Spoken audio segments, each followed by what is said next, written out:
To Sharada's corner. Vinayaka Chavithi వస్తుంది కదా, వినాయకుడికి ఇష్టమైన ఉండ్రాలు కుడుములు ఎలా తయారు చేసుకోవాలో చూద్దాం రండి. ఎలా తయారు చేసుకోవాలో చూద్దాం. నేనైతే 2 కప్పుల వాటర్ తీసుకుంటున్నా. 2 కప్పుల వాటర్ తీసుకొని బాయిల్ చేసుకుందాం. స్టవ్ ఆన్ చేసుకొని వాటర్ అయితే స్టవ్ మీద పెట్టేసుకుని నేను ముందే శనగపప్పు నానబెట్టి పెట్టుకున్నాను. 1 స్పూన్ శనగపప్పు తీసుకొని నానబెట్టి పెట్టుకున్నాను. ఇందులో శనగపప్పు వేసుకోవాలి, నానబెట్టిన శనగపప్పు. ఇందులో 3/4 కప్పు వరకు బెల్లం తీసుకున్నాను. 2 కప్పుల వాటర్ తీసుకున్నాను, 3/4 కప్పు బెల్లం తీసుకున్నాను. అలాగే 1 కప్పు పిండి తీసుకున్నాం. వాటర్ మసాలాక అయితే కొన్ని కొబ్బరి ముక్కలు కట్ చేసి పెట్టుకున్నాను. తినేటప్పుడు ఇవి బాగుంటాయి, పంట కింద పడితే మంచి టేస్ట్ వస్తుంది.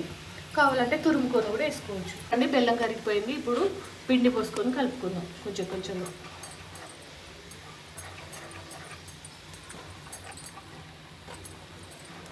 స్టవ్ అయితే సిమ్లో పెట్టుకొని కలుపుకుందాం. అంతా ముద్దలు లేకుండా కలుపుకోవాలి, అంతా కలిసేటట్టు. ముద్దలు లేకుండా ఇలా కలుపుకుంటే కొంచెం గట్టిగా అయ్యేదాకా పిండి చూడండి. పిండి ఇలా అయ్యేంత వరకు కలుపుకోవాలి. స్టవ్ సిమ్లో పెట్టుకొని కలుపుకోవాలి. చూడండి గట్టిగా అయింది. ఇప్పుడైతే దింపేసుకొని మనం ఉండల్లాగా చేసుకుందాం. చూడండి పిండి అయితే చల్లారింది. ఇప్పుడు ఉండ్రాలు చేసుకుందాం. అలాగే అప్పాల్లాగా కూడా చేసుకుందాం. 3 రకాలు చేసుకుందాం ఇప్పుడు ఈ పిండితోని.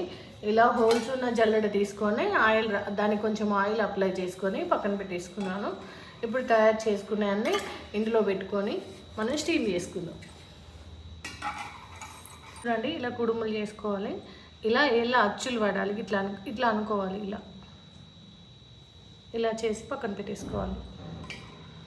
ఉండ్రాలు ఇలా చేసుకోవాలి రౌండ్గా. మనకి ఏ సైజు కావాలంటే ఆ సైజు ఉండ్రాలు ఇలా చేసుకోవాలి. అన్నీ స్టీమ్ చేసుకోవాలి. అలాగే అప్పాలు కూడా చేసుకోవచ్చు. ఇదే పిండితోనే 3 రకాలుగా చేసుకోవచ్చు. ఇలానే అరిచేయి మీద ఇలా పెట్టుకొని ఇలా అనాలి. ఇలా అంటే అప్పాలు కూడా రెడీ అయిపోయినాయి. ఇలా అన్నీ చేశాక స్టీమ్ చేసుకుందాం. ఇప్పుడు ఇవైతే స్టవ్ ఆన్ చేసి స్టవ్ మీద పెట్టుకొని స్టీమ్ చేసుకుందాం. వెలిగించుకొని నేను గిన్నె పెట్టుకున్నా. గిన్నెలో వాటర్ పోసి పెట్టుకున్నాను. ఇప్పుడు వాటర్ కొంచెం వేడయ్యేది. ఇది స్టీమ్ చేసుకుందాం. ఉండ్రాలు కుడుములు అప్పాలు అన్నీ ఇందులో వేసుకొని ఇప్పుడు మూత పెట్టేసుకుందాం. ఒక 10 మినిట్స్ తర్వాత చూద్దాం. స్టవ్ సిమ్లో పెట్టుకొని 10 మినిట్స్ తర్వాత చూద్దాం.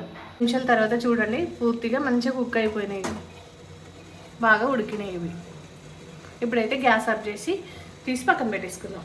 మీరు కూడా ట్రై చేయండి. నా ఛానల్ని ఫాలో అవ్వండి, సబ్స్క్రైబ్ చేసుకోండి. Thank you.